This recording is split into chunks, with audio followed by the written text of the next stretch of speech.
And we're live. You're listening to the Psychic Coffee Shop Podcast Network.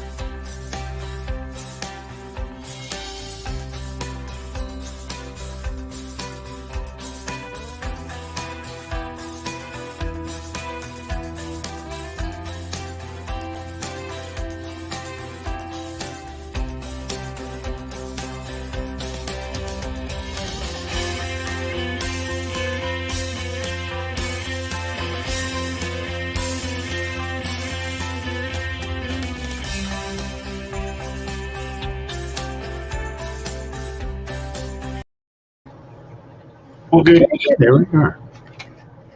Hello. Hi. It's been a day. It's been interesting. But boy, do we have some other things to talk about other than winter.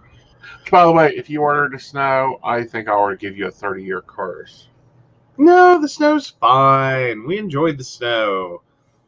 Mm-hmm. Why? It's the cold that's the problem. Hi, Brenda. Hi, Brenda, darling. How Oh. are you?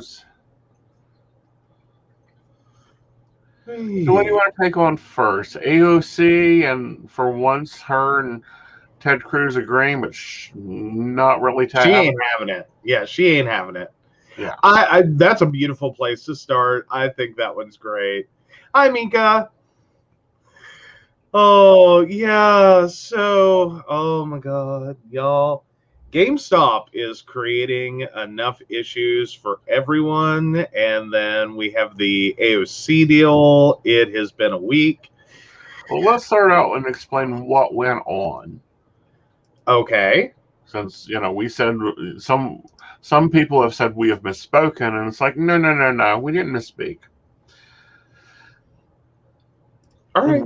We're talking about this, but this went a little bit deeper than what we alluded to on Tuesday. Okay. On Tuesday, we talked about GameStop hitting these big time highs and how it was real shocking and allowing things to get a little bit bigger. And, AMC is now getting bailed out and nobody really liking it. Well, billionaires aren't liking it. Yeah, billionaires aren't liking it. It's the normal people that go, oh, I have $100. I can buy 5 shares of this stock that, I want to go to the movies, or I can go buy 5 shares of this stock because, damn it, I spent enough $100 there. A trip into GameStop for us is at minimum $100. Oh, yeah. Yeah. Well, and some of this, like the key part of this, what's going on is you have a group of investors that are not really exactly what you would typically call investors. No. Effectively, these are people who are treating the stock market the same way you should take it if you take $100 and go shove it into one of the kiosks for lottery tickets. Uh-huh. Enjoy. Have fun. Uh-huh. Like, enjoy your scratch-offs. Enjoy watching the numbers on, Tuesday and Friday night. Or, whatever all nights there are. That's it. That's, almost 100% what's going to happen. Uh-huh. And see, that's how this is being treated. Yeah, This is what's happening. They have a list, and it was up, and then, of course, somebody over at Reddit took it down, of stocks that the hedge funds had put in shorts on. Like, this is what we're going to short sell this at. Yeah. Fine. We'll make you pay it. Well, and that's the whole deal, is this is a group of people who know there's a high likelihood that they're not going to make any money on what they're investing. Or they're making a damn killing and nobody really knows it yet. Well, that's arguable. Yep. Because most of them are doing this with the intent to hold it. They're not day trading. Yeah. They're going in and they're blowing $100 as a coordinated effort of multiple people. Mm-hmm. So, yeah, that's part one. It does effectively create like a pump and dump situation, but it isn't. Like, no one misspoke. Everyone knows that, like, GameStop is circling the drain. Mm-hmm. No one ever said they were. Was circling the drain. It's now debated if they're not going to be able to pull out of this now. Mm-hmm. Because the investors have done it. However, they pissed off one investment company. Has a federal class action suit against them this morning. Well, yeah. Robinhood. Remember that company that we were talking about? And I'm like, nah, I like E-Trade. E-Trade, I can go in and buy what I want for the amount of money I want, the amount of shares I want. As long as they're whole shares, I can buy them. There you go. E-Trade may have broken federal law. Actually, I'm sure they've broken federal law. Hi, Ashley. Hi, Mary. Hi, Mika. Hi, Brenda. So now they have a class action lawsuit for restricting trading yesterday on the hit stocks. Yeah, because it literally started to become a situation in which there's no technically illegal behavior. Right. Like these are individual investors. They're well aware of the risk they're taking and the fact that they could take $100 and throw it down a toilet with potentially better returns on investment. Mm-hmm. Like that in terms of approach to investing. Mm-hmm. They know this. No one's getting scammed. Like, it's very clear what they're doing. The hedge funds are the ones that are absolutely losing their shit. Right. Because what effectively happened is they sold shares they didn't have. Like, they borrowed shares and said, hey, if when this price goes down, we'll make a killing on this. Mm-hmm. The price went up. Okay, if we had been talking about they bought, like $10 shares and the price went up to like $2 or by $2 to $12, it would have been like, oh, well, that was a sucky investment. Mm-hmm. At this point, the meteoric rise has caused them to hit a little bit of a trigger, which is they have to have equity in that account of 25% of the market value. The market value is really effing high right now. Very high. Okay, so what had happened is the and I never can remember its name, the stupid little hedge fund. But stupid little hedge fund bought $500,000 worth, as I remember all this, $500,000 worth of these short sales. That's what they had. That's what they started at back when the price was down, in toilet circling land. Yeah. This much of a change means their $500 million is now requiring like $5 billion. In order to, or somewhere in that neighborhood, to get back into happy joy land. They don't have it. They don't have it. Like, this wasn't supposed to happen. This company is going, oh, crap. Because what's effectively had to happen is other hedge funds have had to step in and lend them money. Which, kind of funny. It's sort of like if you go to Vegas and you bet 500 million on red. And, you're expecting to win. And that's everything you got to play with. and it comes up black, and then your buddy hands you some chips to go play again. Right. Yeah, that's how that's working out right now. That's how well that's working. Right. I find it hilarious. It is probably going to end up totally destroying the stock market. No, I think that it'll actually redefine the stock market. Hopefully. Well, and when I say destroy, that's kind of what I mean. Is this is going to get worse before it gets better? Is my take on it. Let's see where MMM is today. Which that's GameStop's symbol is MMMM. 3M.co is at $175, and it has stabilized. GameStop is MMM? I thought it was GME. I thought it was MMM. No, MMM. Yeah, GameStop is currently at $325 a share. Yeah. Ouch. Ouch, ouch, ouch. Yeah, and it's they don't even have a projection.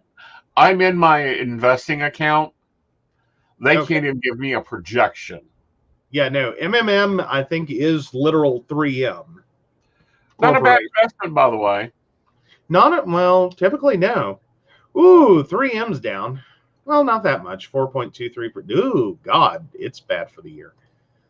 Like, oh no, it's trending up. It's just having a rough month.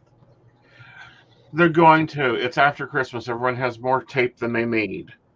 Well, fair. But yeah, no, they're down. 2018, they were having a beautiful time. Mm-hmm. But they're still only moved within $75 from their high. No. 5-year high. What is Apple? AEE? Oh, I thought it was APL. All right. Let me see what APL's trading at. Unless I'm really bad. Nope, I was wrong.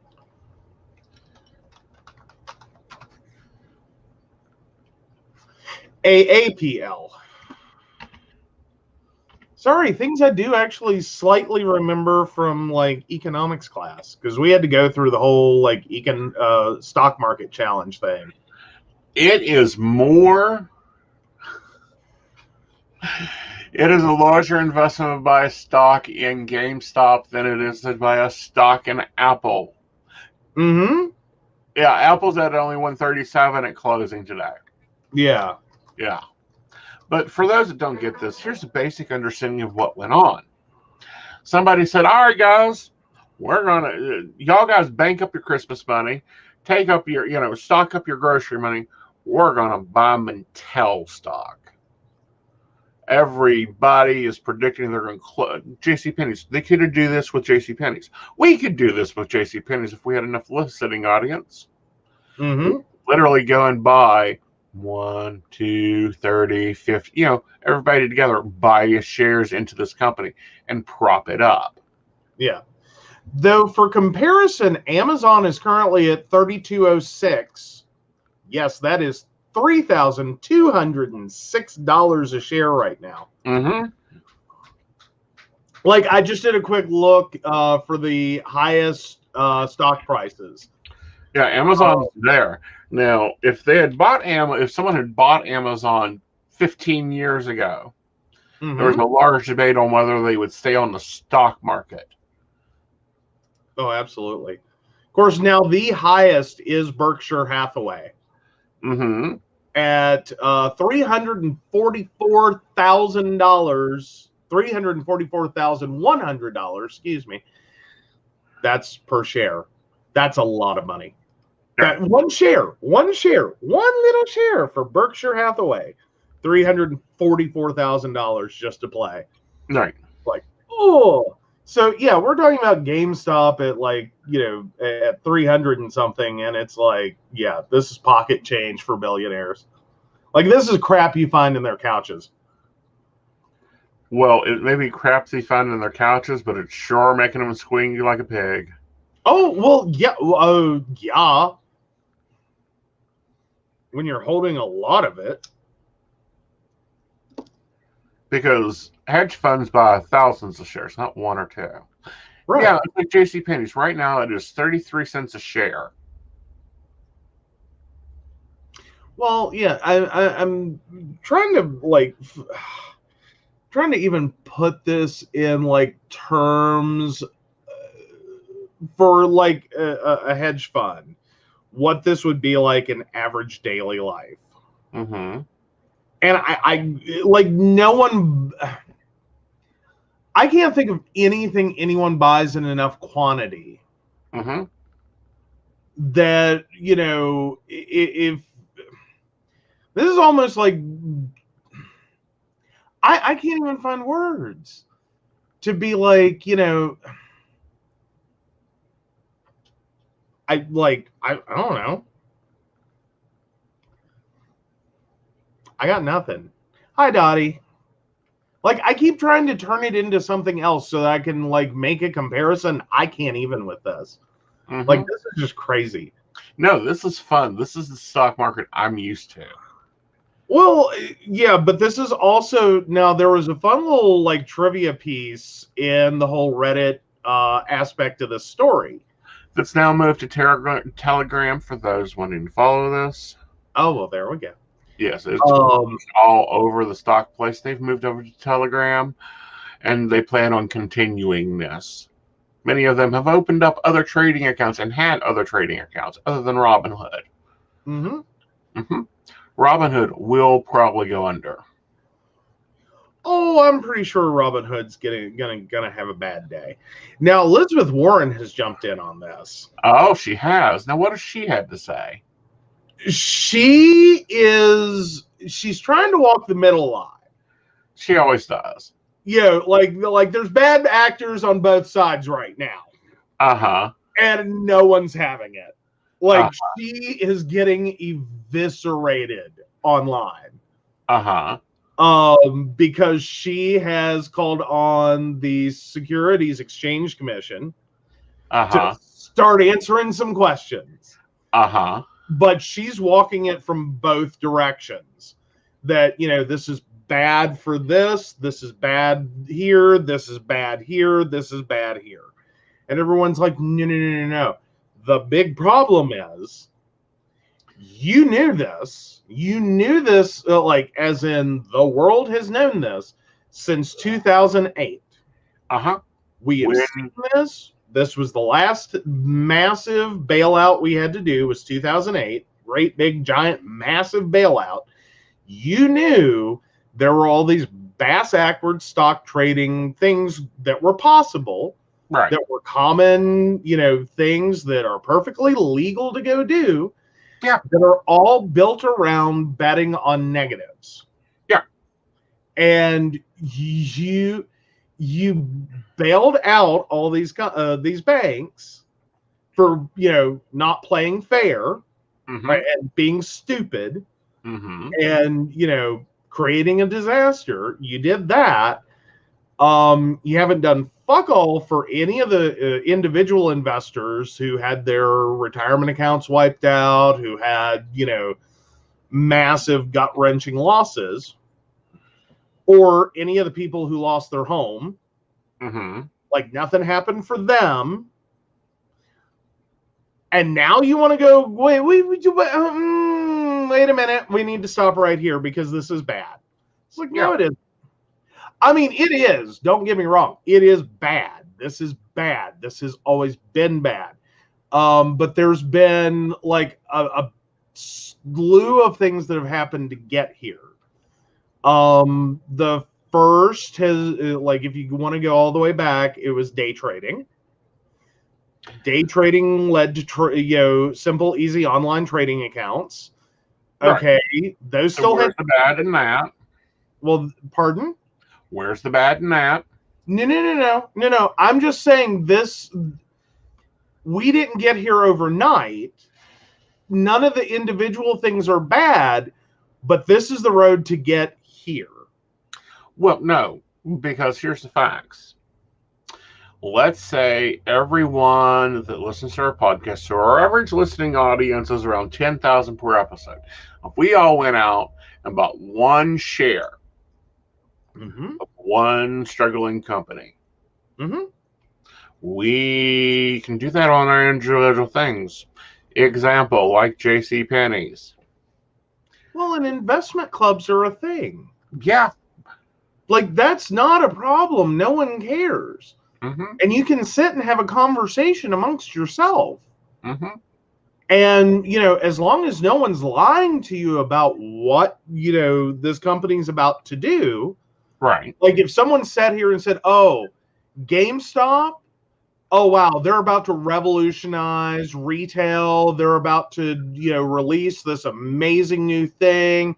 And it is like, you need to get in on the ground floor of this while the stock price is low. That's a traditional pump and dump. Right. Is you start, at least dangling a carrot Mm-hmm.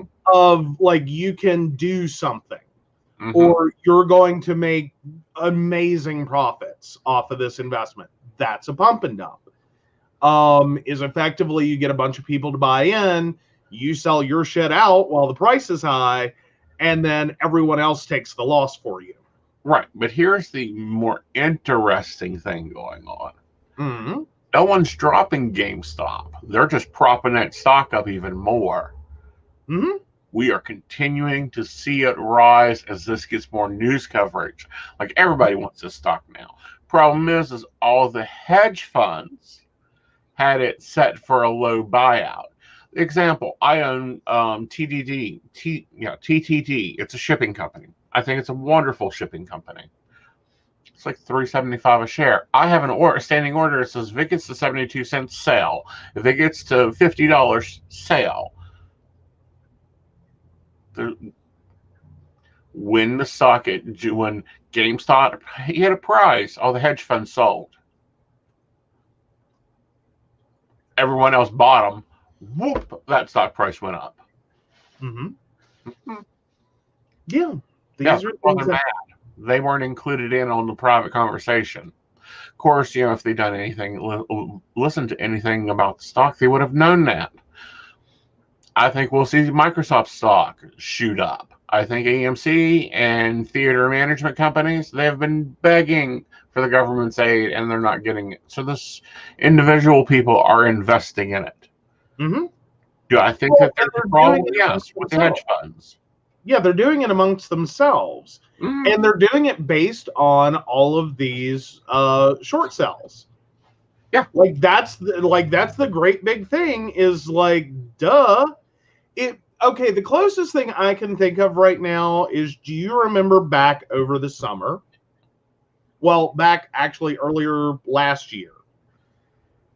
The guys that were driving around buying all the hand sanitizer, all the Clorox wipes, all the blah, blah, blah.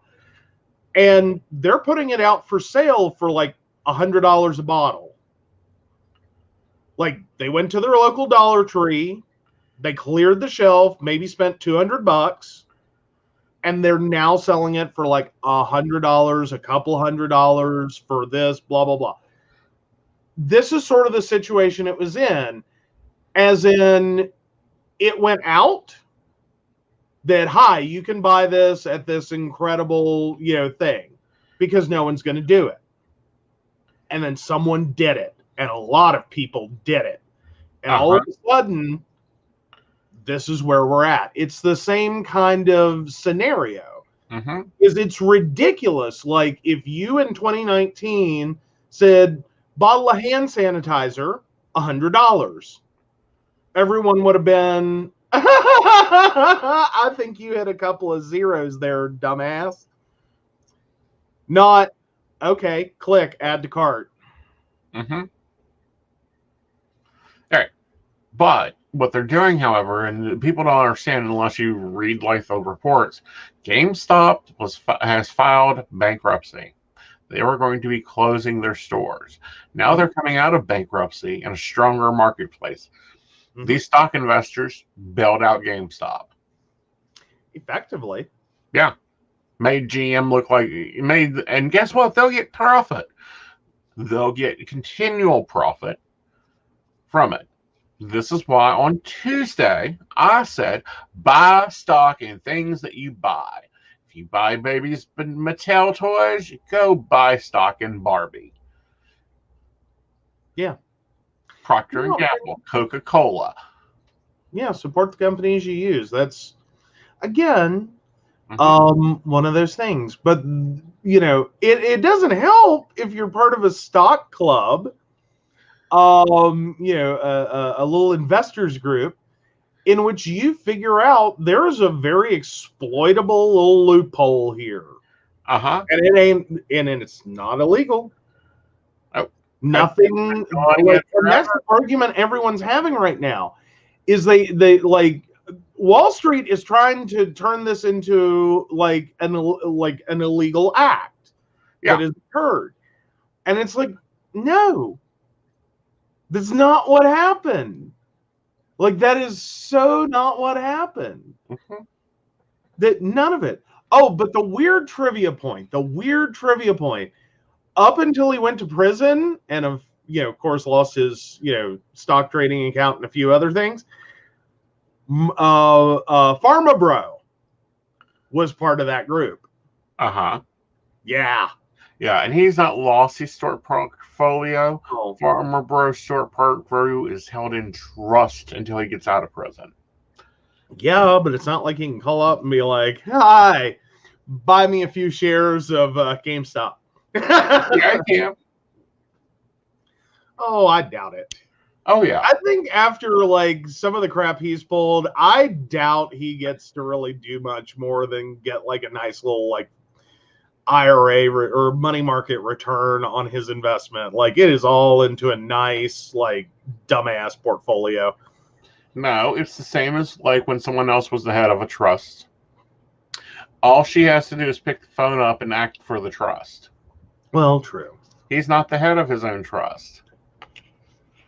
Well, I mean, as in, he can petition, he can ask. He can tell her. But it's like, well, no, because if it's a trust, you have a trustee that makes the ultimate call. Right. Like, and the trustee is just a phone call. But that doesn't mean they do it. Again. I'm just saying. But anyway, back to AOC and me really liking her. Like, maybe not 2024, but 2028. She'd be an evil ticket. Just saying. True. So her and Ted Cruz agreed that there should be an investigation of this, and an investigation of the stock market and what the hedge funds have been doing to the stock market.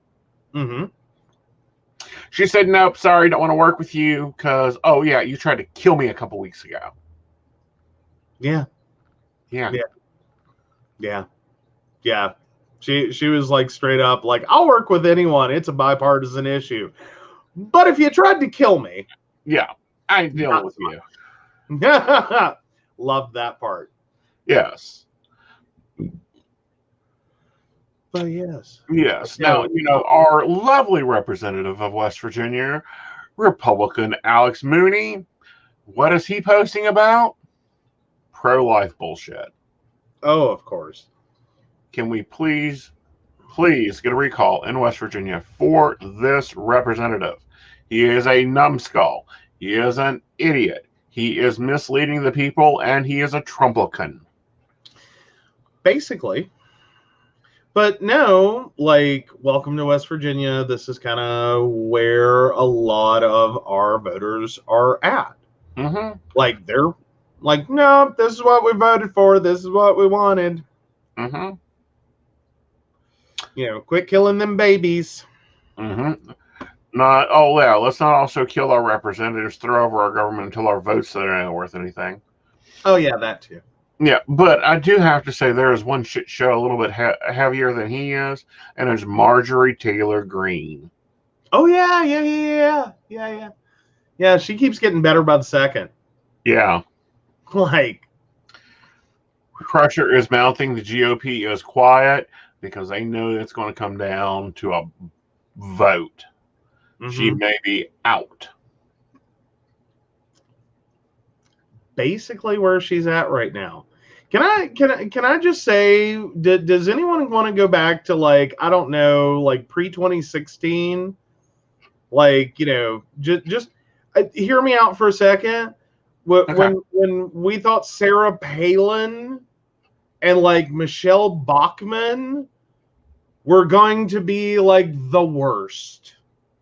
Like this was the bar, like, and no one's gonna be able to like dig it up and then go under it. Mm-hmm. Like, this is the bar for like crappy candidate. Right.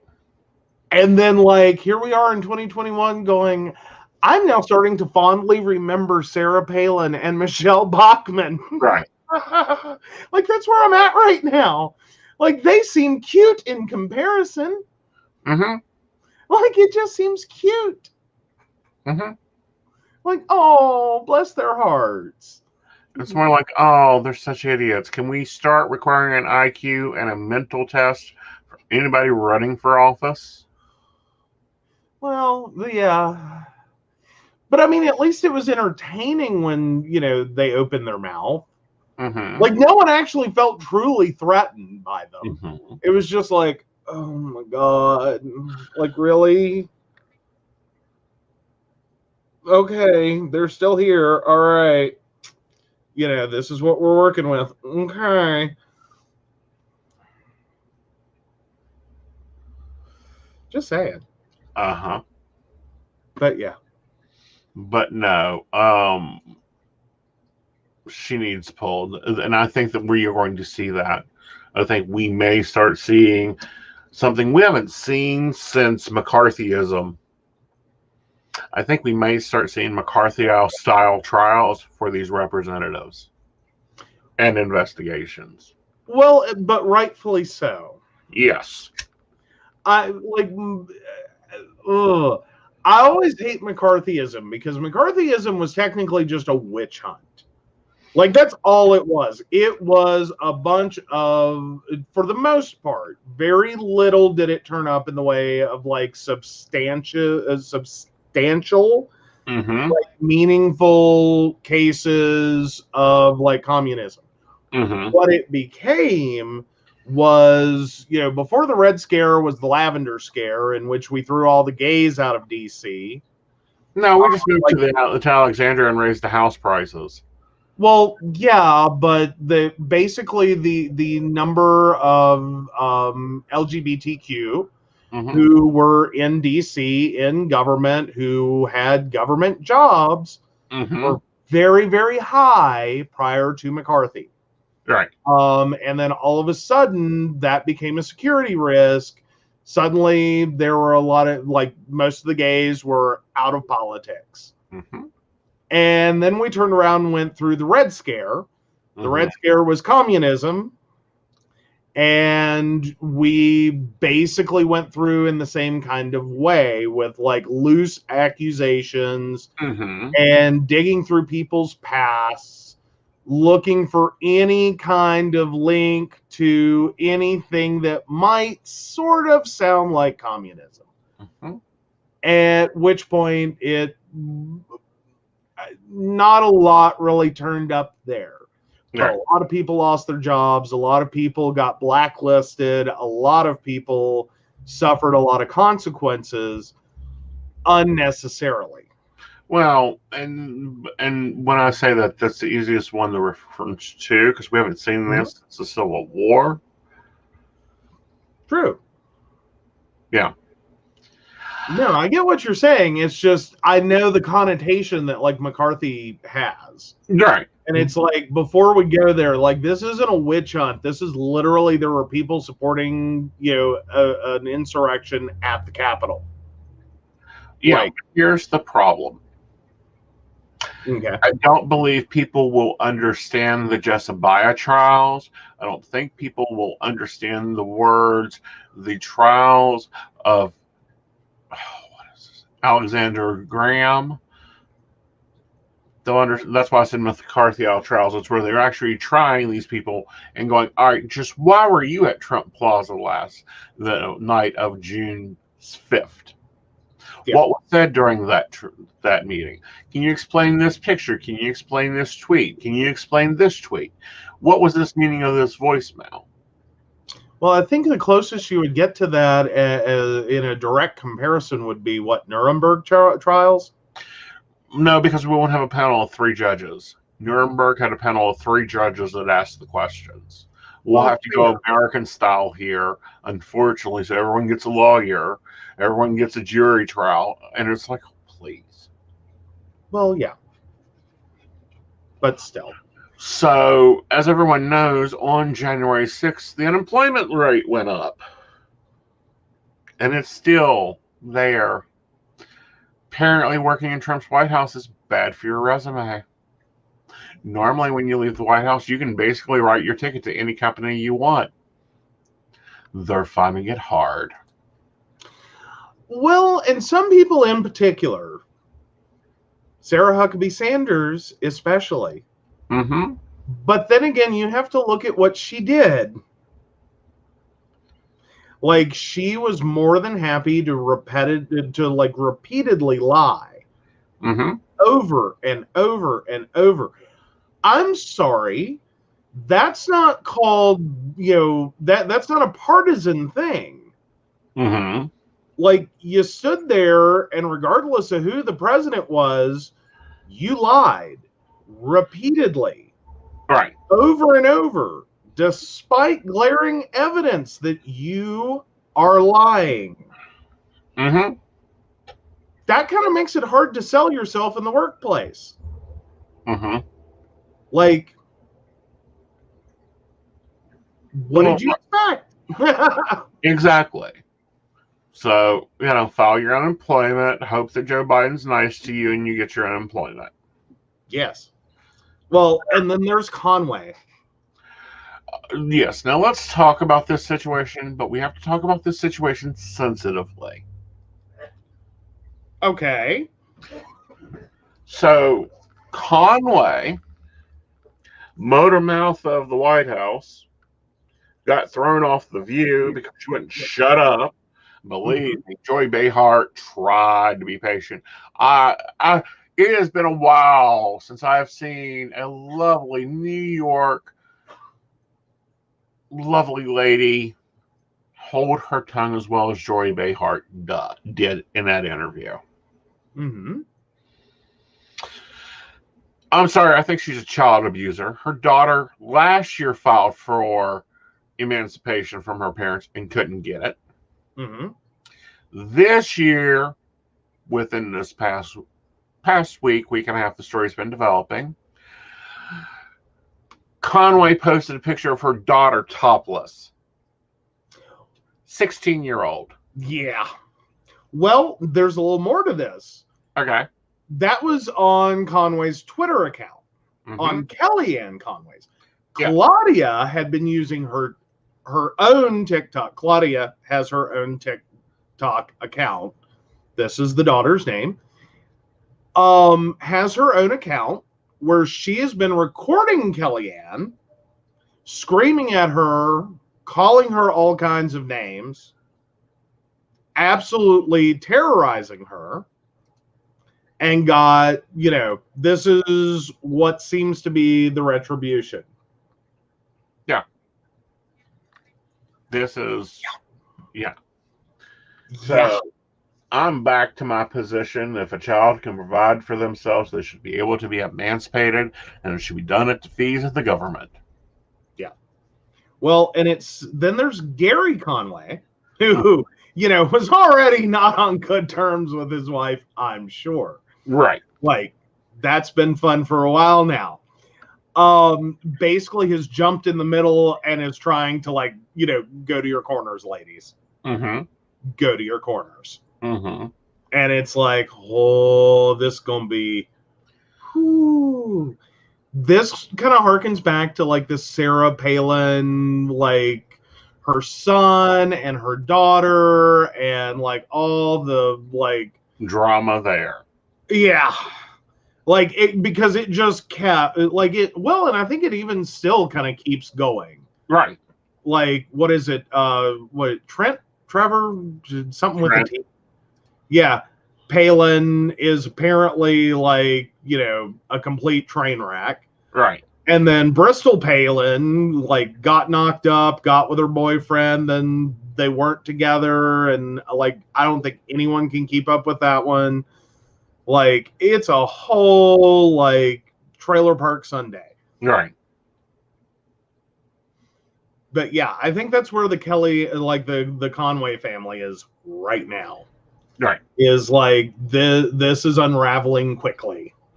Well, and, social services has been called in. The police are doing an investigation. The daughter's had to shut down her social media. Mm-hmm. The mother has been told to shut down her social media. I smell legal action. Oh, yeah. Yeah. Yeah. Something makes me wonder if there's not just going to be a divorce and, like, Kellyanne Conway loses all custody and rights. Well, it would be nice if there would be a divorce. It would be nice if the child was emancipated because, the father ain't a prize winner either. No, but just no.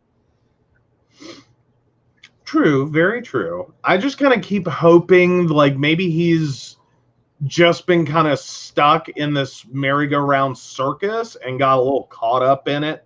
Mm-hmm. Like, he almost seems like he is, like, between the two, like, the better parent, mm-hmm. but also the one that's a little more grounded in reality.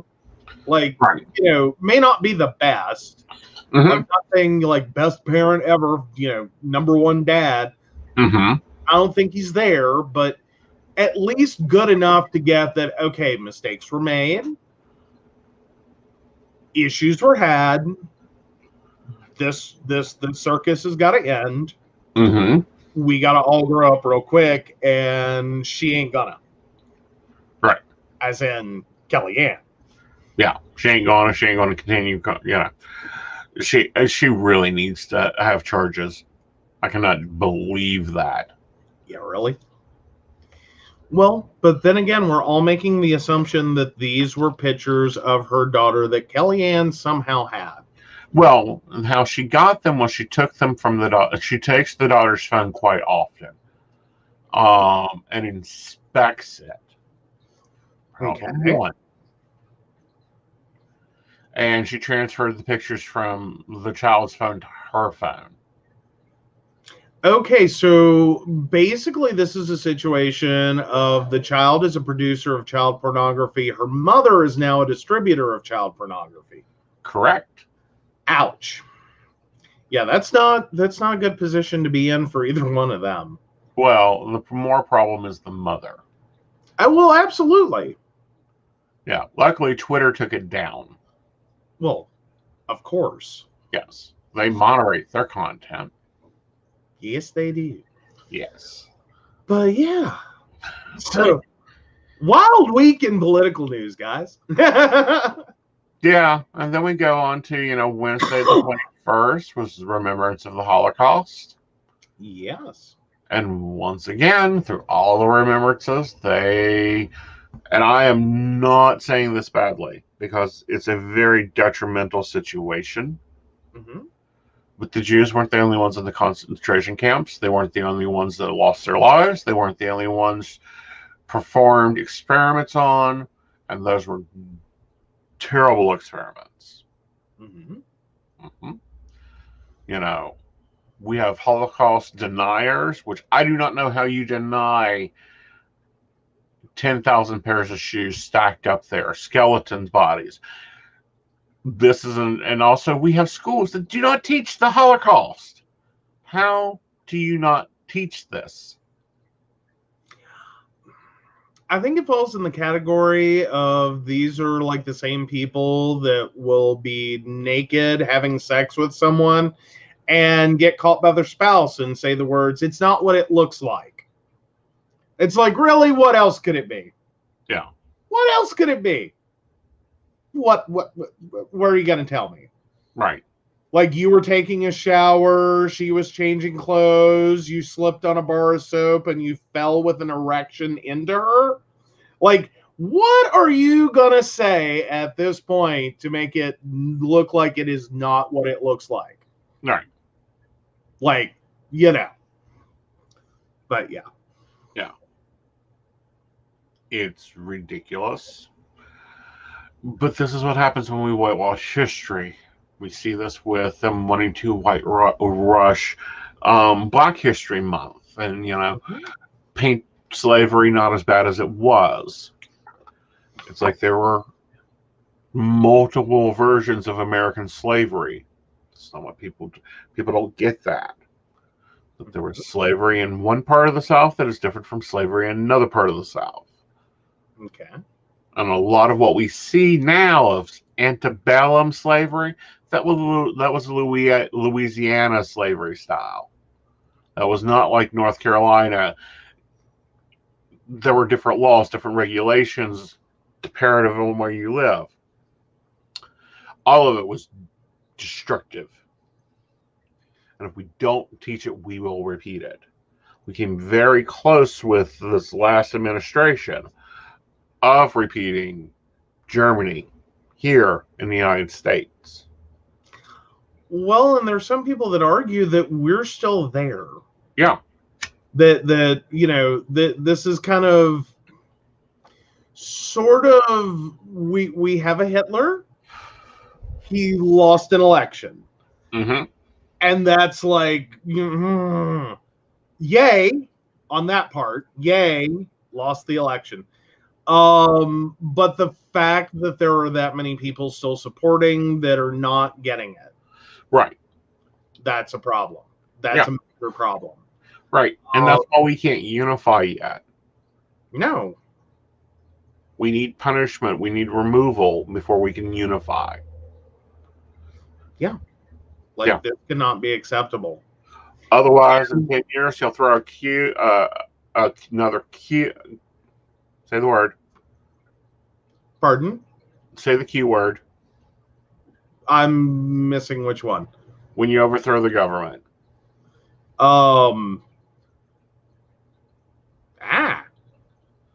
What happened on January the 6th? Insurrection. Coup. Sorry, you said the Q word. And I'm like, I'm running through every Q word in my head. And I'm yeah. But no. Hitler lost an election, and then 10 years later, he threw over a coup and executed all the government officials. Knowing that Trump watches a lot of TV, he's most likely been tuned into the History Channel taking notes. Seems to have definitely been. Yeah. Like, hi, kind of in our backyard, like almost literally. Mm-hmm. There was that weird, Trump Boy Scouts of America thing. Uh-huh. That, even then we were kind of sitting here like, does this not sound like Hitler's youth? Yeah. Looks like it. This is sounding really, really, strangely, oddly similar to that. Mm-hmm. And it's happening just down the road from us. Yes. What the hell? Right. Where do we live? What is going on? Is there going to be a wall? And I say that and I laugh right now, but I'm serious. Is there going to end up being a wall? Right. East, west, I'm a little worried here. Mm-hmm. No, that's a little scary. That shouldn't happen. Right. What's going on? Mm-hmm. But, we had, for those that were not taught fully, gays, bisexuals, Romney, anybody with psychic abilities that wouldn't work for the Nazis, Jewish people, Muslim people, African American people were all sent to the concentration camps. Well, Did you catch people with disabilities as well? No, and the people with disabilities of any form. Yeah, physical or mental, as in people who had mental disease and people who had what were then called mental defect. Mm-hmm. So, yeah. Yeah. It's a large group of people. Granted, a very large portion of them were Jewish. Yes. And I think that's where it gets kind of stuck at. is because it was so devastating specifically and horrifically and numerically large, like, bam, to that community specifically, is why a lot of the focus gets put there. Right. Without, like, going into the rest of the story of, like, how the fuck this happened. And there's a lot of parallels between the U.S. today and, like, 30s era Germany. But also there was a lot of things, and, you know, Dottie says that she knows she would have been there. Yeah, we would have been we would have been, at that time, experimented on. Because we have proven psychic abilities. So that's where they come up with the ice bath. They come up with the cotton in the mouth. They come up with putting needles in your body to see if it increases the psychic abilities. A lot of those weirdo experiments came out of there. But then on the other side of that, we had Hitler stealing from another religion. You know, the Germanic religions, trying to use their words and actions of power and blending them into from the occult, blending them into his power mantra, and attempting to see things if he could use that to his benefit. And of course, that's tainted a lot of Germanic practices. That's tainted the runes. That's tainted the view of the runes. That's tainted the view of the tarot. Now, we would have been experimented on. Well, but then comes the question is, where might you have ended up in this? Would you have ended up, like, experimented on and either died from the experimentation or, you know, been shot? Or would you have ended up, like, unwillingly, but self-preservation, effectively working for the Nazis? No, it wouldn't have worked for the Nazis. And experimentation, and then either to the camps or shot. Well, and I think the argument that Dottie is making is, if you're not willingly participating in the experimentation, you're dead weight. Right. That, like, and that seems to be a lot of where, like Hitler's philosophies were. Was that people are either productive or they're dead weight. And, you know, like, all right, if you're not productive and helping me, then you're dead. You're dead to me. You're useless to me. Go get away from me. Yeah. Like, and then us all down. And I'm saying that strictly from this was, like, part of Hitler's theories. Right. Which are totally, like, mental. But there is, like, a method to the madness. Yeah. Like, and, you know, he had a lot of backing scientists, and what they would do with the ones that were psychic is, after they killed them, either from the experiment or from just killing them, then they would be dissected. That's how, like, information about how psychic abilities come from the pineal gland, which is in the middle of the brain, which is where the third eye is. Gee, wonder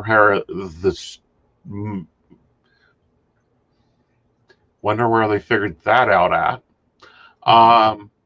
Comes from. Absolutely. Yeah. And, you know, and something I go off on a lot and on off on here today. All the scientists and experimentals and mad scientists, after the war was over, weren't shot. They were brought to America and began influencing our medical science. In mathematics programs, it is a large part of how we, you know, ended up doing so well in the space race. It is part of how we ended up with the atomic bomb, if I remember correctly. We had it before them. Sorry. Sometimes my history gets jumbled. Yeah. And medical science. Oh, which part, Ashley? Sorry, there with the delay, it's hard to catch sometimes.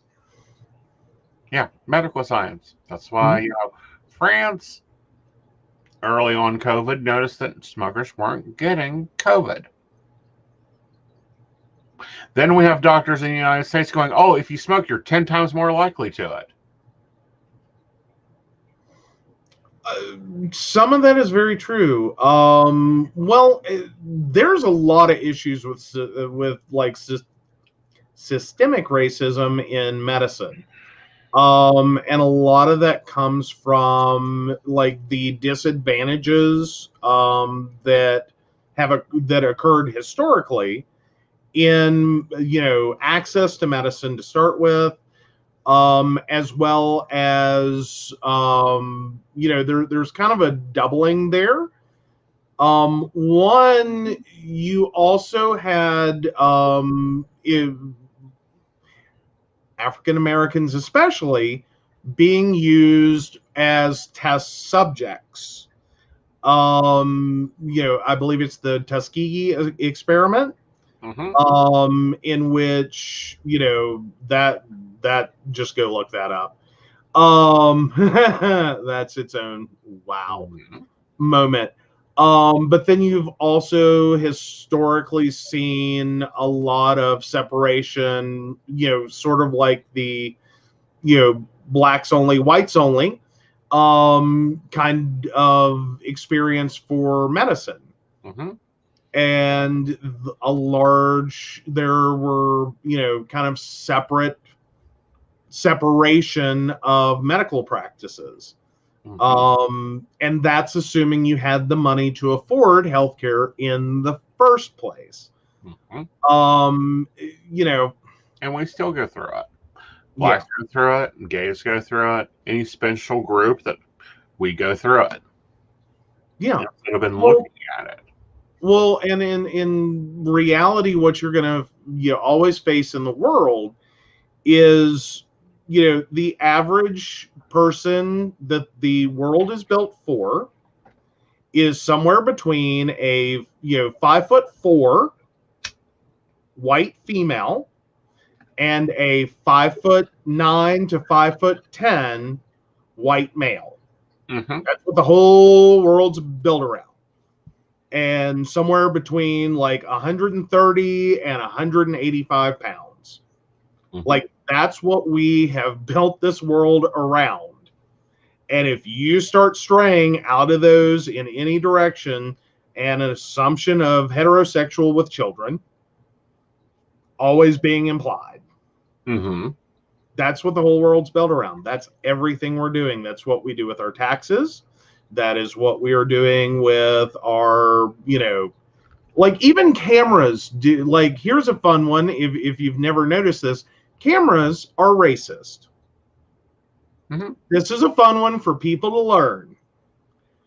Your camera, whether it's on your phone or, you have a nice DSLR, your camera is racist. It is technically calibrated to take pictures of white people. You will go through a lot of struggle with balancing. Yes, I said cameras are racist. You actually have to photograph people of color. You actually have to make settings changes. Otherwise, you start having problems getting appropriate detail, because that camera has been perfectly balanced for white skin tones. It does not know what to do with other races. We have a hell of a time with my camera, like the one you guys see me filming on. You walk into if Joe were to show you in the living room, his light is fully white. Yeah. My camera, my ring light has to be almost set to a dawn setting for it to pick my face up, and it took us forever to figure out what the problem was. Just because his skin tone is darker than mine. He has what I call a permatan. Yeah. Like, just that little extra bit of melatonin is enough. It throws that camera off. Yep. And he can look like just a block of, like, non-contoured, no detail, just there's a head. Mm-hmm. There's an arm, Mm-hmm. but wouldn't be seeing like, his cheekbones or, clean nose lines or lip lines. Yeah. Yeah. Took this forever. So it's a little bit of a misnomer, and I get that, to say that cameras are racist, but effectively, The programmed are. they're programmed and balanced, and they do not detect differences in skin tone. And as GoPro went through it, and Logitech went through a big problem when they started the facial recognition because of that. Yeah. So you actually do have to go and like screw with settings a bit to get appropriate, like especially doing portrait. Like natural light photography works a little better. The camera has more light to work with, and it typically does a little better. If you're doing portrait photography, oh boy, you've got to sit here and start playing with camera settings to prevent people from looking just like color flat. Like you're just, you're here. Yep. Can't really identify you from it. You're not, looking your best, but yeah, you're there in the photo. So guys, take some time, do some research. If you have children, please teach them about the Holocaust. Yes. All of the Holocaust. Not just parts of it, not just pieces. Absolutely. And be honest about it. Like, it was horrible. Right. Like, I don't think anyone should be spared from that. Hi, Emily. Glad you made it here. Meow.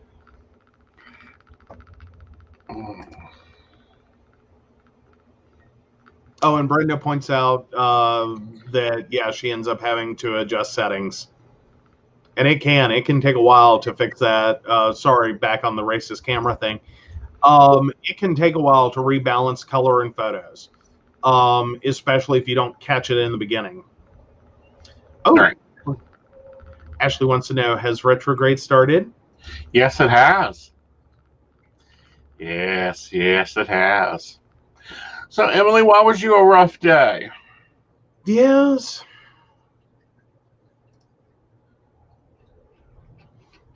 What happened? If you want to share. Well, true. Yeah. Well, yay. Oh, I go attack the invisible assistant.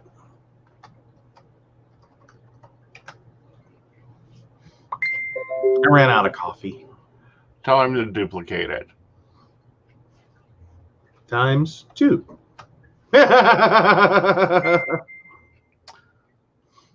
So this weekend is the Wendy Williams documentary. I'm looking forward to seeing it.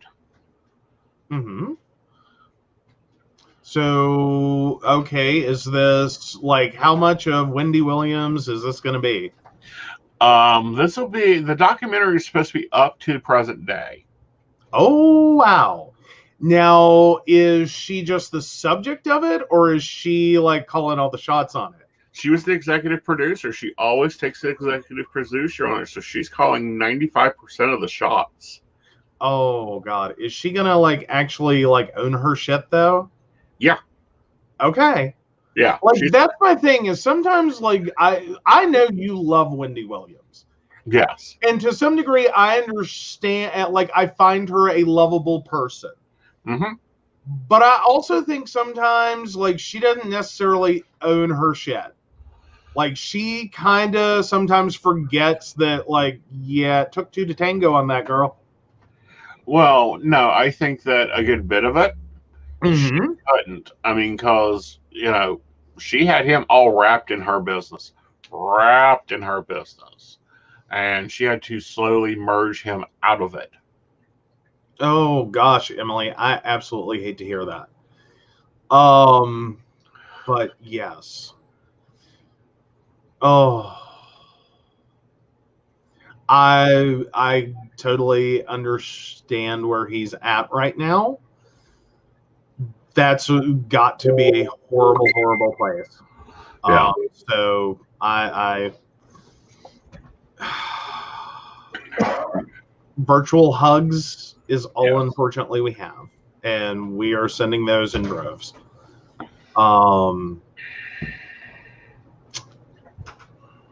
Yeah. I'm very much looking forward to the documentary. There's also a TLC movie. I'm gonna see if I can watch it too. But no, I am a fan of her, and I am a fan of her for 3 reasons. One, she talks trash. Two, she knows her shit. And three, she taught that husband a thing or two. Well, yes. Yes.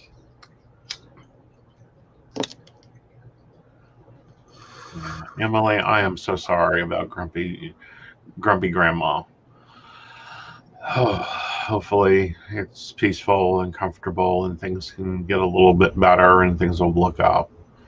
Love and hugs with you. Love and hugs with Grumpy. It's hard. It's always hard. But we also, and this kind of ties in morbidly to the next thing I wanted to talk about. We shared out on Psychic Coffee Shop a video from Ask the Morticia that was basically an SOS to the government, because we've been talking about unemployment. We've been talking about stimulus checks. We've been talking about food stability. I think the government has forgotten something. Yeah. Majorly.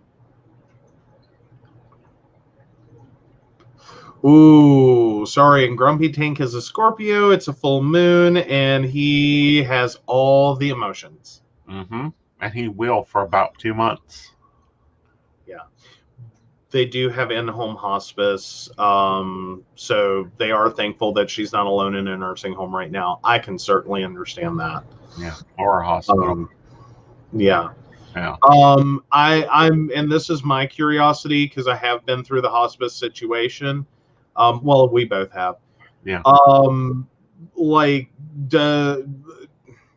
not looking for like a list of attendees, so to speak, but like, does the person that is with her also have some support? Like, is there a second person with her right now? So that, you know, they're not all alone is what I'm basically saying. Well, that's why they have in-home hospice. I believe that that area's hospice does what I thought that your hospice should do, which is to have somebody there. Yeah, no, I didn't have that. No, you had the shittiest hospice ever. I had like semi-reliable delivery service of like diapers, pads, and like stuff like that. Yeah. That occasionally came out and gave her a bath. Like, that was my 2-week experience, and that involved like a holiday where everyone just kind of disappeared.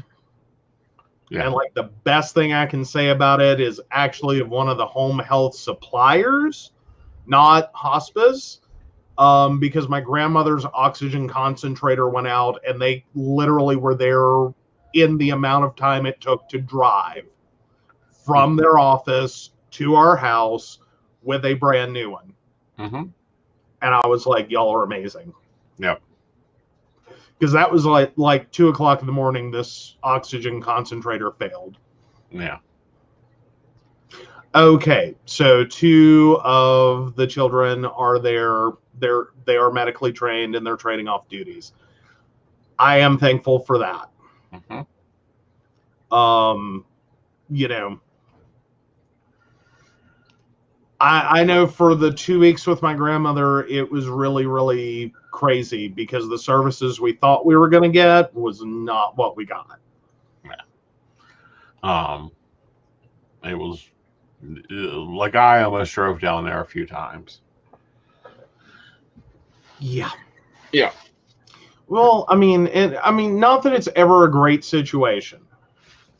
Like, it's never a great situation. Like, you called it hospice. It's not a great situation. Yeah, but Northern hospice is better than Southern hospice. I hate to say that, but it is. It was not what I thought it would be. Like, not that I expected someone to be there 24 hours a day, 7 days a week. That wasn't what I was really expecting. But it was like everything we could do to get someone to come out when we needed stuff.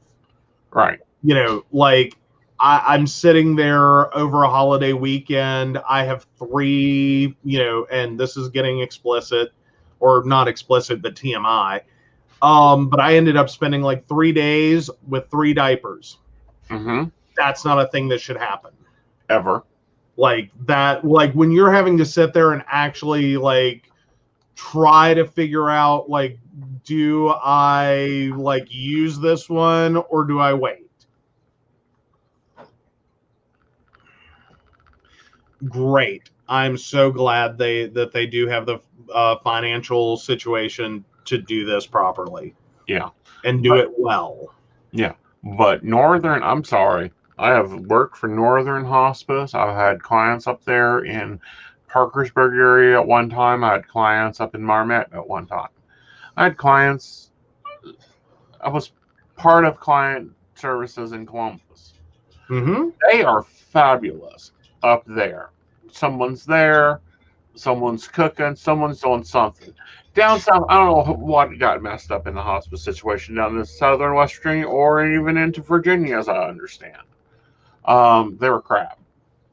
Well, for me, what I noticed is a lot of the stuff, like let's take like in-home non-hospice care. Like the service that I was using was based in Beckley. Everything was based out of Beckley, and it was a massive inconvenience for anyone to come deal with us.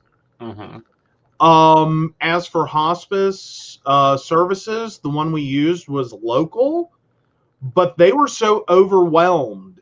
Mm-hmm. And that's like Mercer County, that's kind of the thing. Because I had it explained to me that, you know, Mercer County Commission on Aging receives funding to help 1,000 people a year, and they could effectively qualify 6,500 a year that were in need of services.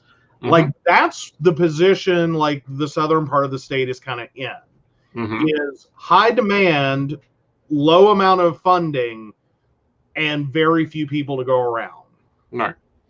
Well, and it's like the Morticia, you know, as Morticia was saying, is where are the disaster recovery people? Where are, you know, the people, where are the frozen trucks? You know, why isn't the government stepping up to take care of the victims of COVID? They're not. Right. And specifically, she was talking from death care. Yeah. In terms of like the story, you know, like that she tells in the video. If you haven't watched it, you should definitely watch it. But if you haven't watched it, was a family got sick, a family member in, you know, that family passed away. They could not find a mortuary to come take the body. Like, can you imagine the situation in which this is already bad enough? Like, the world is already bad enough. You have a family member die of COVID at home who couldn't go to the hospital because they don't have insurance, so they couldn't get medical treatment to start with. And then they die at home, and now you're having to sit there, not by your own choosing, because there are options for death at home. That's a form of, you know, death care, is, you know, managing, you know, the after death process at home. Not choosing that, but literally being stuck. Well, not only that, but a police officer has to come and sit with the body until the coroner picks it up, or a funeral home, and they don't have it. They do not have it. We're hearing this out of the nurses in Chicago. The Chicago nurses have, the LA and Chicago nurses have been working they've used what's called emergency medical crisis situation, which means they can work a nursing staff for 19 hours on 19 hours in critical care. That's unheard of. And what they're afraid to do, what they're afraid is going to happen out of this, and the nurses unions need to get into recruiting ASAP, is they're afraid that they're going to stay this way. Well, and I think she also made a really great point about it's sort of like the government has treated it as like private industry was going to, pick up the slack here. Mm-hmm. No, this isn't life as this better not be life as normal. Right. This better not be the new normal. Right. Because if this is the new normal, then yes, you would expect private industry to pick up the slack. One, that's going to take time. Mm-hmm. But two, if private companies start doing that, what happens when this is all over? Uh-huh. And this is like 100-year flood kind of situation. This is not going to happen for another 100 years. Mm-hmm. How do these companies, how do these mortuaries, how does this private industry solution pay off all the extra space, refrigeration, like adding in a second crematorium? Like, how does this private industry go forward if they sink all their money or commit themselves to the obligation of hiring all this staff, building bigger, spaces, building bigger, storage? How did they go forward? Like, that's not going to happen. Like, no one can sit there and go for a 100-year event. What we hope is a 100-year event. Right. You're not going to, literally, you're going to die of natural causes if this doesn't kill you first. You're going to die of natural causes before your industry ever sees another time like this. Right. But see, the other problem with this is even if they wanted to build additional crematories, it has to go through EPA regulations, all these other board meetings and everything.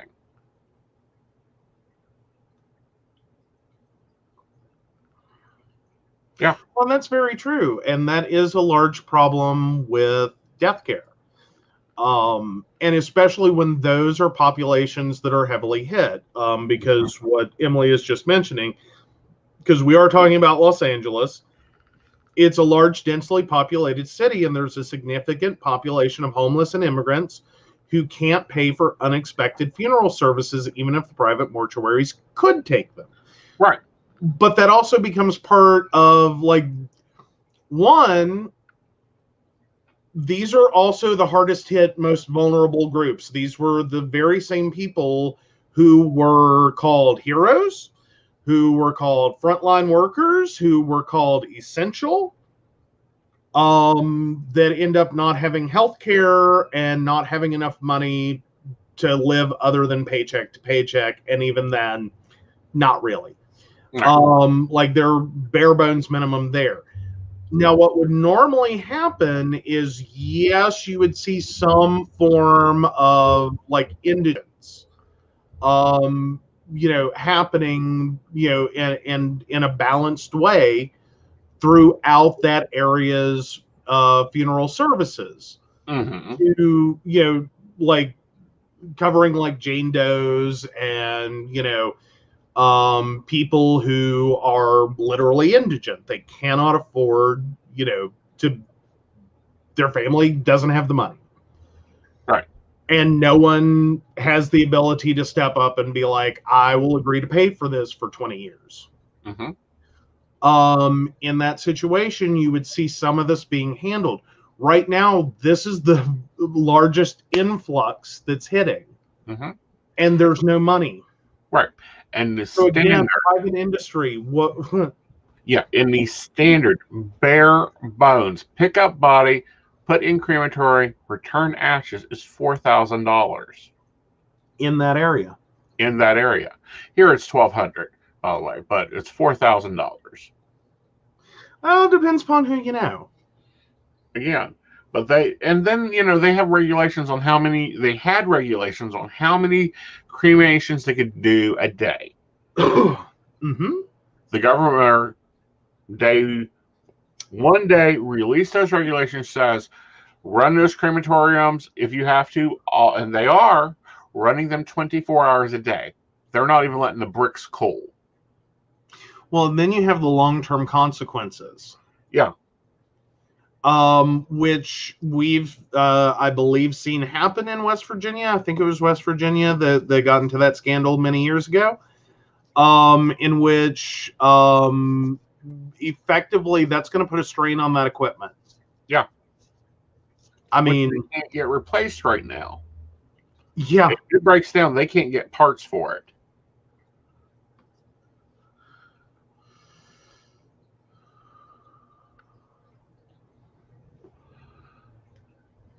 Yeah. It's definitely a not in my backyard thing in cities. It's definitely a not in my backyard anywhere. In the state of West Virginia, to have a crematorium, you must be attached to a graveyard. Okay. I did not know that part. Yeah. But no. Yes. You can have a crematorium and a funeral home without a graveyard, though, can't you? Nope. Really? Really? Dang. Okay. Huh. I hadn't thought about that. But no, I'm sorry. I lost a train of thought there. But yeah. Yeah. But no, this is going to end up creating a lot of problems. Yeah. Like funeral one, that's not a situation that mortuary employees are used to. Like that's kind of like a once a decade kind of situation when there's a mass casualty situation and they get slammed. Like, every funeral home gets a little heavy. That's like a plane crash. That's like, an entire school bus runs into a school bus. Mm-hmm. Horrific, horrible situation, but that's like a 1 week kind of thing. Not a this is bad and getting worse and it's just gonna keep going. So I think it definitely creates a problem. Mm-hmm. In terms of how long are these each of these mortuaries going to be able to keep this pace before the equipment starts to fail. Mm-hmm. Land starts to fill up. Pardon? Land starts to fill up. Because some people start to fill up. Yeah. And freezers are already full. Right. Freezer truck, the governor brought freezer trucks in for the coroner to have until the funeral homes picked up the bodies. Mm-hmm. And we've seen images of that. New York got news slapped for putting bodies over on Peace Island, doing the mass burials there that have been going on forever. Well, and and again, this is kind of that 100-year flood stage of an event in which painfully there's no good solution. Like, not everyone's going to end up happy. No. Like, this is not death as usual. To like twist a phrase, it's not death as usual. We knew this as far back as like this time, well, little later than now, but like February, March-ish of last year. When we're dealing with family members that, someone in their family died, and they're telling us the funeral's limited to 5 people. Mm-hmm. And this poor grieving widow is one of the 5. And she's having to like deal with the reality that, how do you choose? Right. How do you choose 5 people, 4 other people to attend a funeral that are allowed to pay their respects? Mm-hmm. Like their siblings, your kids. Right. What do you do with that? Mm-hmm. Well, and then you have, other situations going on. There's more follow-up to this. And it's going on in Psychic Coffee Shop chat. And I didn't say much about it. Okay. Fine, if some things are going on, I don't say much about. Mm-hmm. People, please use your brains. Yeah. 1, wear a mask. I deleted a few, oh, no mask for me comments. I'll delete them from here. 2, vitamin D has been deficient in the human race since the early 90s. We do not get enough vitamin D because we work more office jobs. We are not out in the fields as our ancestors were. Potassium is probably number 1 on the vitamin deficiency list. Guess what? Neither one of those prevent COVID. Doesn't have anything to do with it. Doesn't have anything to do with it. 2 separate things. Yeah. Like, that's not a thing. That's not a thing. That is a thing. That's a very deadly thing. It's like magnesium, potassium. Potassium's deadly both ways. We don't get enough of it, and if you take too much of it, it could kill you. If you don't have enough magnesium, which, how many of us are on low salt, no salt diets? Yes, that's a thing. Because magnesium and magnesium helps process vitamin D. Well, and I think the greatest comparison I can make is like the whole Takata airbag incident is not a justification to not wear your seatbelt. Like, tell me how you got there from here. Like, that's what I want to understand is how did you get, in the corollary, how did you get from, well, there's an epidemic of like vitamin deficiency to I don't need to wear a mask. Like, that's not how that works. Right. There's not a path there. That's not a thing. There's not a bridge between those two things. Right. One has fuck all to do with the other. One has been going on forever. This is why I have forever preached. Please buy from a farmer's market. Please buy fresh vegetables if you can. If not, get frozen vegetables. Please cut down your processed foods because they are basically you eating cardboard. Please cook from scratch. Yes, it takes time. Meal prep. Use a slow cooker. An Instapot is a magical item that is a wonderful thing. The Insta Cauldron, I love. Please make sure that even if you are on low salt, low sugar, that you use at least both of those.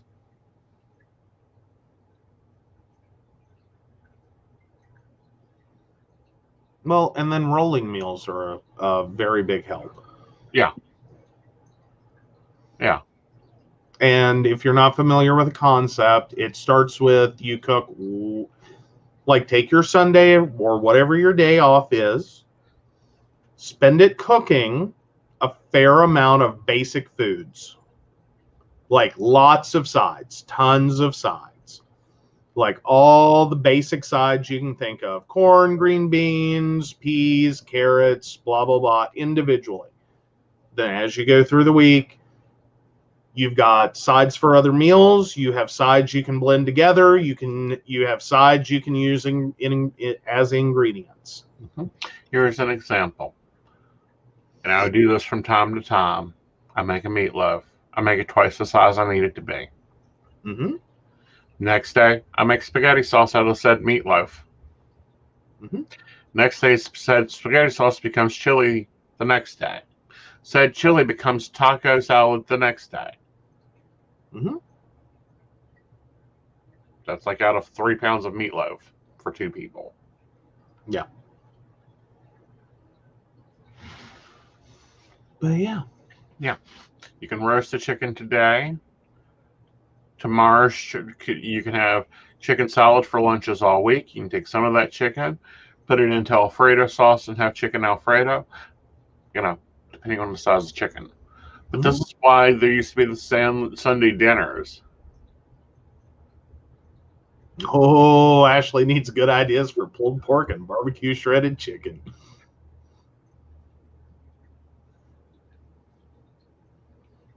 She cooked entirely too much. Oh, the wonderful things you can do with that, from tacos to salad toppers to... Okay, so you have pulled pork and barbecued shredded chicken. Both of those can go into tacos. You can take that barbecued chicken and make it into a lovely pizza. That pulled pork can become tacos. That pulled pork can get turned into a lovely bowl of chili. And you forgot our favorite, or the one I turned you on to. Okay. The barbecue chicken omelet. Yeah, and you can also put it into omelets. Yep. Like, it's surprising the things that, like, and just a side note, we also make a thing called a garbage omelet. He was, like, horrified when I said those words the first time. And I was like, hear me out. Just hear me out. Eggs are amazing. They will work happily with virtually any leftover you have. Mm-hmm. They will. I don't know what it is. Like fish, not so much. Though seafood in general, like shrimp, works beautifully in an omelet. Works beautifully in a quiche. Mm-hmm. Works beautifully in a lot of things. But most of your basic leftovers, like you chop it, you dice it, you put it on top of eggs, and it will taste amazing. Mm-hmm. Like Chinese food leftovers or Japanese food leftovers, beautiful omelet. Mm-hmm. Even the rice, yes, even the rice. You stuff that omelet, it is amazing. Now, Ashley, and Emily brings up a great hack. You can take and pull those hamburger buns apart, lay them on a cookie sheet, put you some meat and cheese on them, stick them in the oven. There's the kids' lunch for today. Mm-hmm. Oh, absolutely.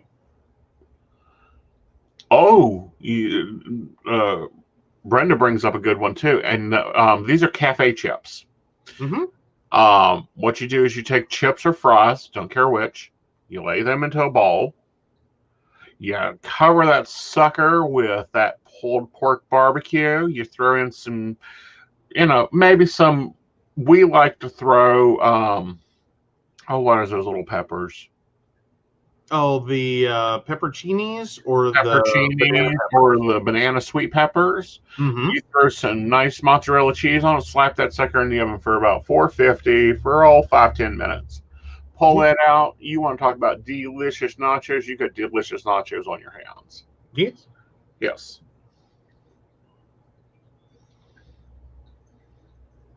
It's like, and all it takes is just being a little, like, just, take a moment, take a risk. Like, what's the worst thing that happens? Like, the whole thing. Well, that's the best thing that happens. Mm-hmm. Is it's like, those were amazing and I want more. That's the best thing that happens. The worst thing that happens is we go, that was a bad idea and we're never doing that again. Who wants pizza? Uh-huh. The other thing there, and yes, you've cooked it. It can go into a Ziploc bag and go into the freezer. It can stay in that freezer for up to 3 months. Mm-hmm. Well, and the only thing to watch there is on meats, if it was frozen to start with and you've cooked it, you can refreeze it and you can cook it one more time. Yeah, you can heat it up one more time. Third time is not going to work. You should not refreeze it and you should not then try to recook it. It will not go well. It's a bad idea. Soups are also amazing. Mm-hmm. Especially for vegetable soup on a Saturday. Awesome. Yeah, and barbecue chicken does actually make a really nice chicken salad. Yeah. Like, it's a little different. It's got a lot of kick to it, but oh yeah. Ooh, I haven't tried their freezer jars. I'll have to check that out. Ooh. Yes. Me like me some freezer jars. I love jars, period. I love jars, period. I'm a witch. Get me rocks, dirt, jars, gold, silver. Precious. Which I finally showed him where to go buy my Christmas presents at. Yes! Apparently, I can just go down the camping aisle. Yeah. Like, there is nothing in the camping aisle he is upset about. Like, that whole sporting goods area, I did not realize this till today. I could just literally walk into the sporting goods section and be like, Give me that. And bring it home. He'll be happy. Though, do we want to get into why I know this? Sure. Let's go for it. So I got a great wake up today. Take it away. Wasn't that wonderful for me?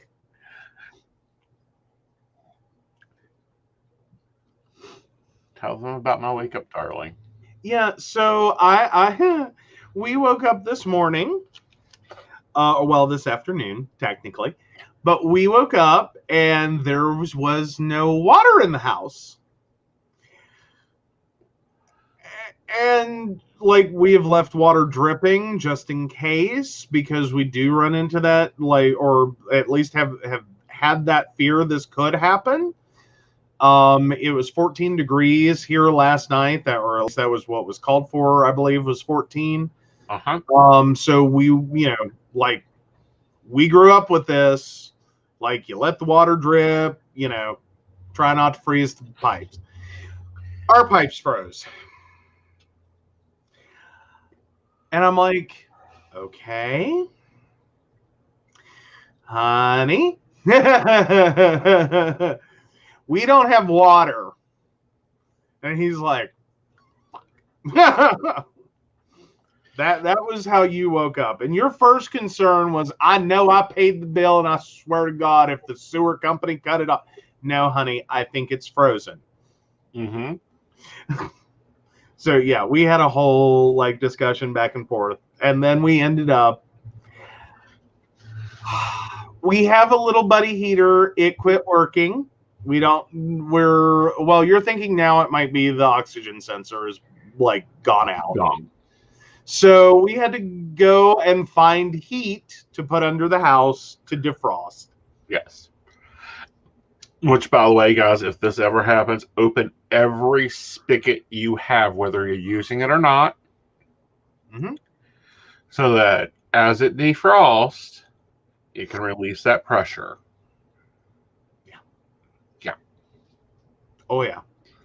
So, yeah, that ended up putting us, for the little propane bottles, into the camping and sporting goods section. Yeah. And he's like, ooh. There's that I was telling you about. There's that I've been telling you about. There's that I've been telling you about. There's that I've been telling you about. Ooh, and a rifle with a teal stock. Yeah. It was a 22 short teal stock pump action. Gorgeous gun. Oh, he was so happy. It would look lovely over here in the corner beside my back door. Meanwhile, I'm thinking, what goes through my mind in that moment, and I cannot say it in the middle of that Walmart. I just couldn't. I keep thinking about that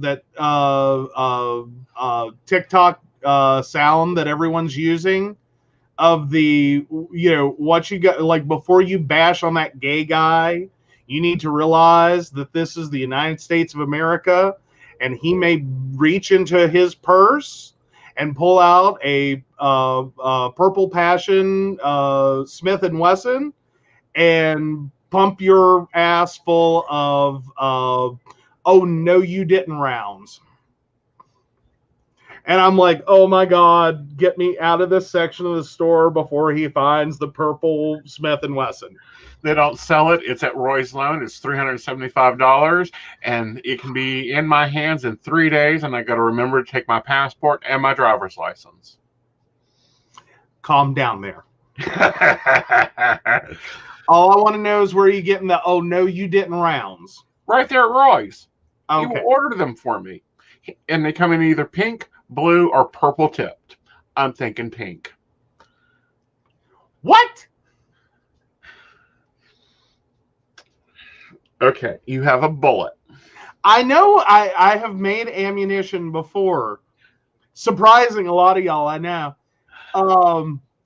You can either have a copper or an enamel tip on it. At the firing piece. They are now coloring them. Okay. So let me clarify. are you talking about the cap on the bullet, or are you talking about the actual bullet itself? The cap. Like the firing cap. Okay. Yeah. Okay. I thought you were talking about the bullet tip. Uh-huh. And I was like, oh, come on. No. Really? In pink? Like, no. That would be awesome, but they come in copper or silver, depending on which type of lead you want to pump into them. oh, yeah. Just saying. Oh, God. What?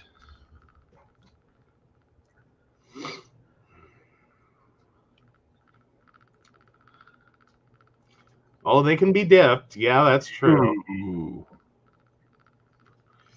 No, see, that's what I thought you were talking about. And I was like, that's a commercial thing now. They're doing that now. This is what we're doing now? Okay. Interesting. Shooting a redneck with glitter bullets. That's an idea. No. Research that. No, you're not shooting anyone with glitter. No. Glitter dipped bullets. Okay, but you see the problem here. Okay. Okay, do we have to go back through? 7 people are crafting and one person's project involves glitter. How many projects have glitter? Well, I'm sure that it's the type of glitter that has been encased. Uh-huh. Uh-huh. See, Ashley's all for it. Brenda's all for it.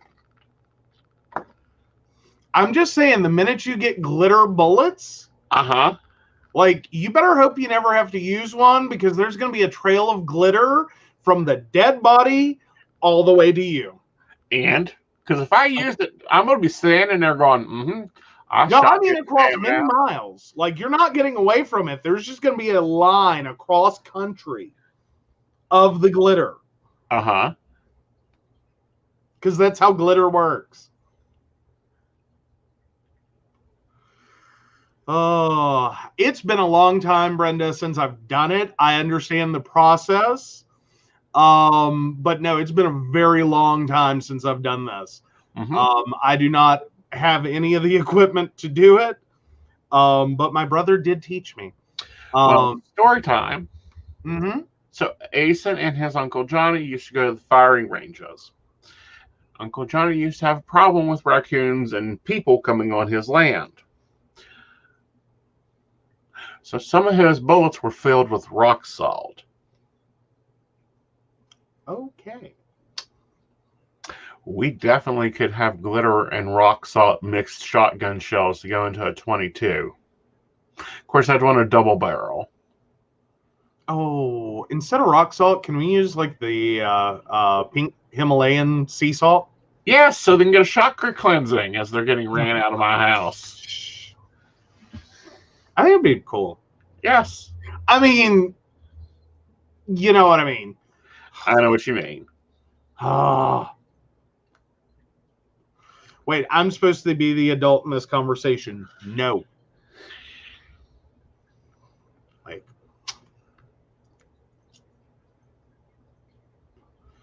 oh, wow. That would be an interesting I will correct this behavior. I'm pretty sure you just found the oh no you didn't round, and that is rock salt, hot pepper, and busted glass. Uh-huh. Yep. that would definitely be an oh no you didn't. Mm-hmm. Mm-hmm. Oh. So yes, definitely on my shopping list.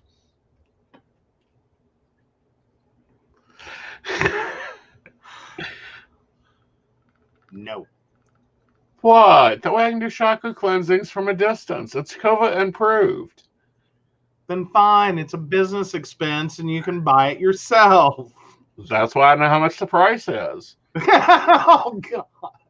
This is getting worse. Oh. Yeah. Oh, I'm sure you could hear the guy scream clear down the holler. Yeah. Real sure of that. Oh. Ooh. So is that a point of you shoot them and then you just go pick them up, like send the cops over to pick them up at the ER?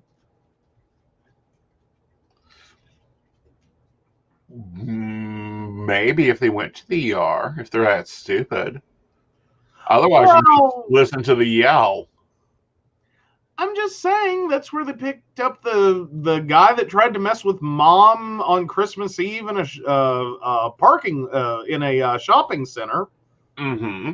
Like, he tried to take her purse and she gave him a permanent scar across his face. Mm-hmm. They found his ass at the emergency room because he had a gash. Because mom carried her, always walked with her car key like this. Well, that doesn't really demonstrate. Well, granted, we've got, tons of women in the audience. They know exactly what I'm talking about. Someone has explained to them this scenario. Is you walk towards your car like this. Someone messes with you, you are going to slice. Except with the new car keys, they can't do it. You have to use your house key. Well, I still think this would, I don't know. Yeah. I think I could get a good dig in. Like, at least enough to scare the hell out of someone. It may not permanently scar them for life, but it's definitely going to scare the hell out of them. Ooh. Ashley has a question.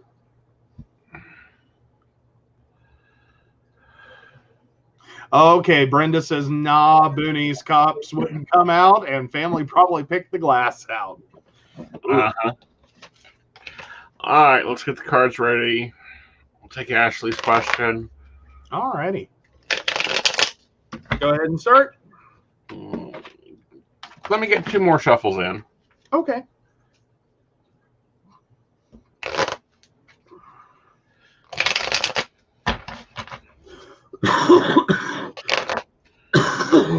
Oh, excuse me, guys. All right. We have a storm. My sinuses are draining. At least we finally got snow. All right. Hit it. All right, Ashley, 82696. Do you have any ideas of what might be going on with my sleep pattern? I've been fatigued because I can't sleep and my iron is low, but no matter what I do, I can't sleep more than 4 to 5 hours a day for the last week or so. Your body is in crisis mode. Looking at the cards, I would suggest you A, need to journal and write out whatever you're worrying about before bed. B, also feel like that there's noises or you're waking up because you're on high alert. So I would recommend either TV or a fan to drown that out. And also, darling, a nice hot bath to reduce your blood pressure, which I believe is up also. Okay. Hopefully that helps. Yep. And please, if this continues, consult your doctor. Always. Always. And especially with a low iron count. Mm-hmm. So, yeah. But she also has a new baby. Yeah. And I know that's got to, like, I know she has other kids, but I know that's still got to keep you on high alert. Right. Like, what's the baby doing? Is the baby okay? Is the baby all right? What's going on with the baby? Is the baby okay? Yep. And the easiest way to put a baby to sleep is lay him on your belly. Mm-hmm. Oh. As in? Yep. Okay. Yeah. Yeah, sorry, I thought you were talking about laying the baby on their belly, and I'm like, oh no, honey, we have to have a conversation about that one. No, your belly. Oh, and I am just kind of curious. So, Ashley, I do have a question now that it's been a minute. So when you were at the, you had the baby. I'm assuming you were at the hospital, I know it's COVID, 2020, that kind of situation. But did they send you home with a SIDS prevention wrap for the baby, where you basically tie him up like a little burrito? I was just curious.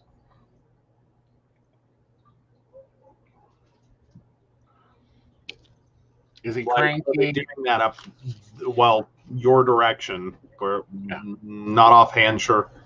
Oh, okay. That's a kind of a cool thing. It's basically burrito wrapping the baby. And it's used to prevent SIDS. It keeps the baby from rolling over or ending up in a face down position. No. All right. So this is my normal 2 cure-alls for a fussy baby that will not calm down. Okay. Option 1. If you have a dryer, dryers are real great for this. You set the little bouncy thing they have, or the little rolly thing they have, you pack them around in, and you set it on the dryer, and you set that dryer with some good towels in it, the real thumpy kind. Normally calms them down and puts them to sleep. The other one will scare the shit out of you. You pick the baby up like a football, and you just walk around the house with them. Okay. Sorry, I was just looking up what she was saying. Very similar. Very similar. Okay. Yeah. But if he gets like that again, you put his head in your hand, his butt on your arm, and you just hold him there. And try that. Both of those have worked to calm down the babies I've had.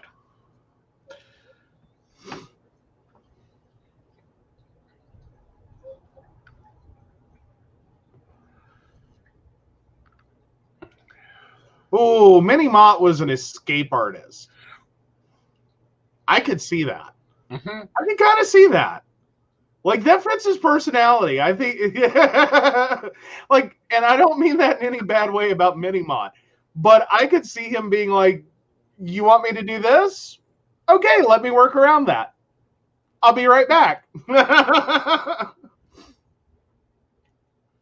Oh, plenty of Velcro. Yes. Yes. Also putting them on your chest. Put them on your husband's chest. Just thought that one out. Throw the husband in the recliner. Put the baby head right here. Body on your belly, on his belly. Let him rock for a little bit. That may calm him down too.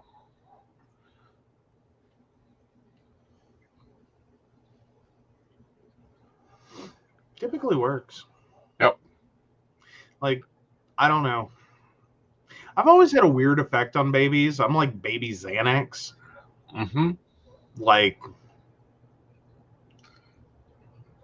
I don't know what to tell you. It happens for some people.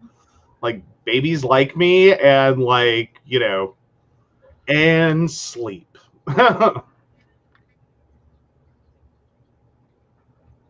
Probably. Because it's about that time. And also, and this will sound weird, next time, before you give him a bottle next time, check his gums. Oh, that sounds like a growth spurt. 16 times? Yeah. He's producing bones. Like, this may be an inappropriate comment, and forgive me for saying it. I hope formula. Like, that's all I can say on that one is I hope formula. That is a lot of feeding. Mm-hmm. All right, guys, a reminder, tomorrow is Power Saturday. If you don't already have your appointment, I do have a few slots open. Mm-hmm.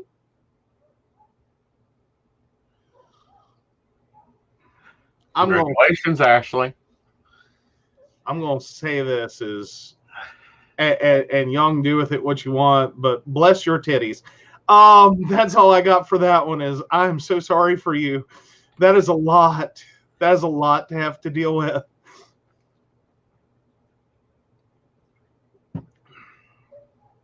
Anyway, moving right along. Moving on. Tomorrow's Power Saturday. Make sure if you want an appointment, grab it. There will be another Power Saturday sometime in February. All right, y'all, let's flip over for our Patreons. And Patreons, I should have an announcement for you guys later tonight, if not early in the morning. Okay. So, yeah. Yeah. Oh, and Brendan needs to sign up for astrology. Yes, you do. Yes. Baristas! Yes. Yes, yes. And I will get to you in just 1 second. Sorry. Oh, we do want to thank Beverly Walker, Mika G, Kathy, Mary Winfield, Brenda Bryant, Ashley Gist, and the Crystal Lotus Shop. If you'd like to learn more about becoming a Patreon sponsor or more about us and the show, please visit PCSPnetwork.com. Yes.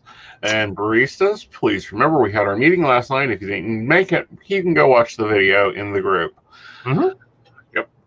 Because you guys came up with some great changes, and we're going to put those into effect as soon as we possibly can.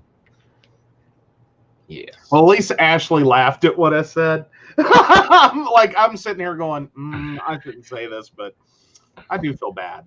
No. And Ashley, remember, as we're breastfeeding, we're drinking lots and lots of water.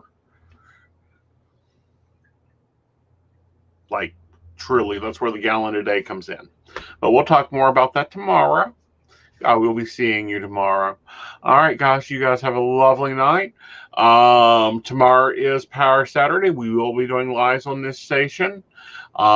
Sunday is the Pagan Nexus in-bulk, if you're part of Pagan Nexus. We also will have a staff meeting that day and talk about some things to do. And then Monday will be Coffee Chat with Dottie and Emily, and we'll be talking your business manifesto. You guys have a great night. Talk to you later. Bye. Bye, guys. Night.